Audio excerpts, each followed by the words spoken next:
Bonjour et bienvenue dans cette nouvelle vidéo. Aujourd'hui, on va s'intéresser à un sujet qui m'a traversé l'esprit en ces grands temps de canicule. Les Jorviquois survivraient-ils à la canicule? Les villages Jorviquois sont-ils réellement adaptés?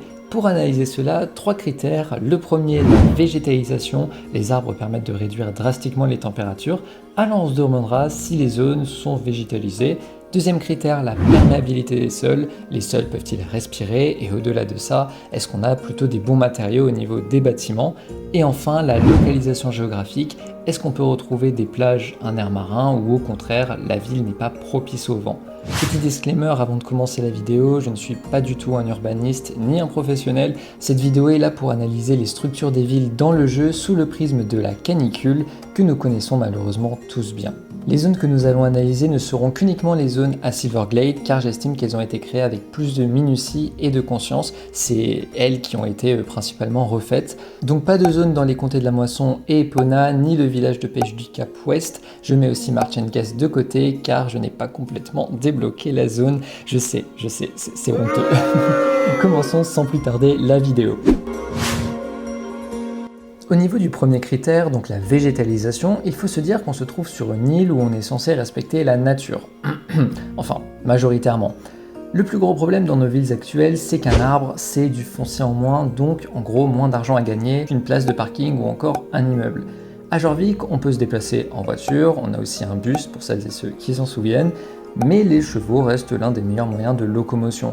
En plus, ça peut revenir moins cher compte tenu des petits soucis géopolitiques actuels par rapport à l'essence. Et donc, quoi de mieux pour les chevaux que d'avoir de l'herbe plutôt que du goudron? On le voit dans tous les petits villages tels que Dundle, Fairgrove ou encore Valedale, l'herbe est partout. Les écuries comme Moorland ou celles du manoir de Silverglade en ont également pas mal. Au niveau des arbres, ça se complique un tout petit peu à Dundle, bien que l'on vive près d'une forêt. Force est de constater qu'on n'a pas forcément beaucoup d'arbres dans le village. Donc bon courage aux habitants pour marcher en plein soleil. On retrouve un petit peu le même souci à Fairgrove, même si on a un tout petit peu plus d'arbres, je dirais. Le manoir de Silverglade n'est pas en reste non plus, avec pas mal d'arbres. Regardez-moi cette allée de bouleaux, le rêve en période de canicule. Ce qu'il faut comprendre, c'est que les arbres permettent de baisser drastiquement la chaleur, notamment en bloquant les rayons du soleil grâce à leur ombre et surtout en rafraîchissant l'air ambiant par l'évaporation de l'eau qu'ils transpirent. Pour les petits curieux, c'est ce qu'on appelle l'évapotranspiration. Donc très bon point pour le manoir. Ah non, aucun arbre dans le jardin, je pense qu'on peut dire au revoir aux pauvres petites fleurs.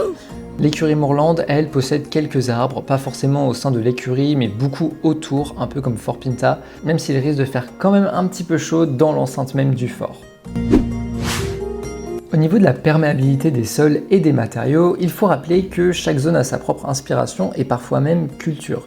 On se retrouvera alors avec des bâtiments en bois dans les villages de Dundle au Fairgrove ou de la pierre à Fort Pinta. La pierre, c'est bien pour isoler et garder la fraîcheur, mais à trop longue durée, les murs peuvent être saturés en chaleur. Donc Fort Pinta à consommer avec modération.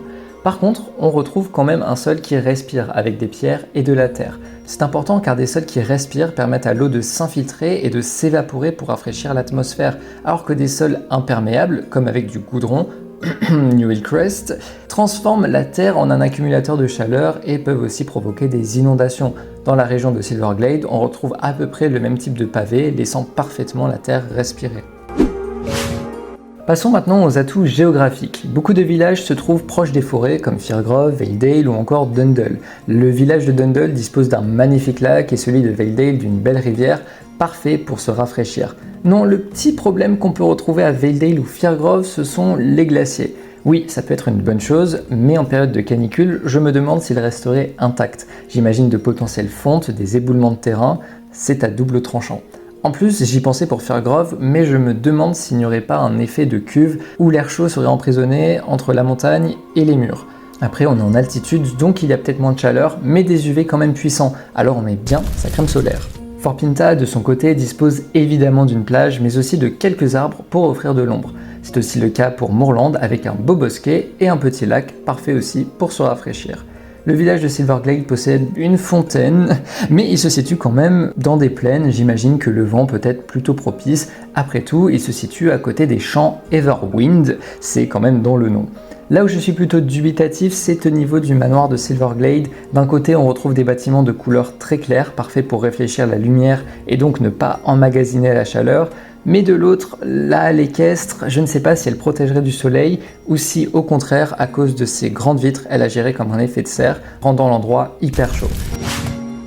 Pour conclure, je pense qu'on peut vraiment féliciter le gouvernement jorvicois pour ses constructions. Attendez, il y a vraiment un gouvernement à Jorvik ? Oh, ça peut être un bon sujet de futures vidéos. Bref, Jorvik est un bel exemple, évidemment imaginaire et utopique, qui montre l'importance de bien penser ses villes et ses villages afin de faire face aux enjeux futurs concernant la canicule.